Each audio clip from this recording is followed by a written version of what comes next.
चारकोप मतदार यादीतील घोळ काही कमी होत नाहीये। काही दिवसापूर्वी आम्हाला प्रभाग क्रमांक 20 भाजपचे वार्ड अध्यक्ष यांचं 2 मतदार यादी होते, 3 ठिकाणी नाव भेटलं। परत काल आम्हाला मलाड विधानसभेचे आमदार मुस्लिम आमदार असलम रमजान अली शेख यांचं चारकोप विधानसभेमध्ये 2 ठिकाणी मतदार यादीमध्ये नाव मिळालं। एका मराठी महिलेच्या ठिकाणी मुस्लिम महिलेचा बुरका घातलेला फोटो भेटतोय, कुठे महिलेचं नाव आहे त्या ठिकाणी पुरुषाचे फोटो भेटत आहेत, तर काही ठिकाणी तर असं की एकाच पत्त्यावरती 4 राज्यातले लोकांचे नाव दिसत आहेत। आता तर असा एक घोळ समोर आलेला आहे, चक्क मराठी भाषेच्या ठिकाणी ओडिसा भाषा दिसते। चारकोप विधानसभेतील प्रभाग क्रमांक 19 मध्ये ही यादी येते, प्रभाग 30 नंबर यादी आहे। या ठिकाणी अनुक्रमांक 240 या ठिकाणी या व्यक्तीचं जो नाव आहे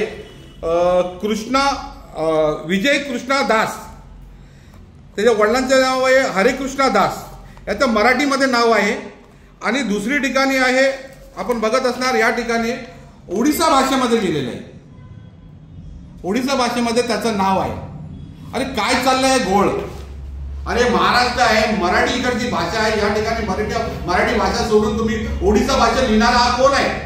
कशा प्रकारे तो कोण अधिकारी आहे? त्याच्यावरती पण कारवाई झाली पाहिजे।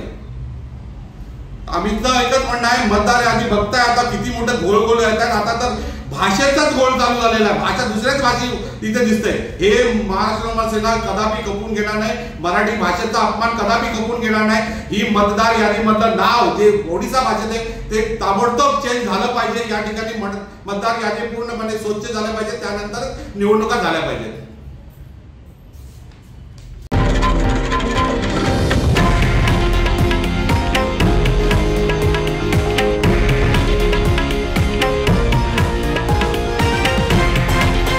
हे आहे देशातील नंबर 1 न्यूज नेटवर्क आणि आपण पाहत आहात TV9 मराठी, एकमेव।